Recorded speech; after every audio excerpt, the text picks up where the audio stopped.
ng Enero ay pinagdiriwang taon-taon bilang pista ng Santo Niño.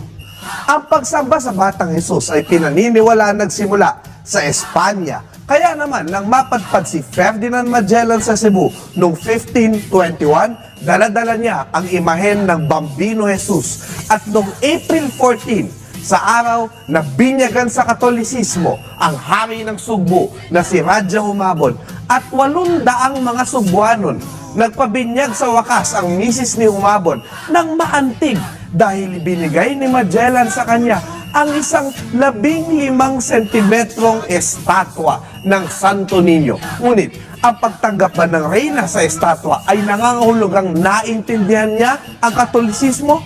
Ganun lang ba kadali yun? Nang bumalik ang mga Espanyol noong 1565, nahanap ni Adelantado Miguel Lopez de Legazpi ang Santo Niño na sinasamba sa isang kubo tulad ng isang anito. Inaalayan ng mga bulaklak. Ibig sabihin, nang tanggapin ng mga Pilipino ang Katolisismo, inangkin nila ito at iniugnay nila ito sa paniniwala sa kanilang mga anito.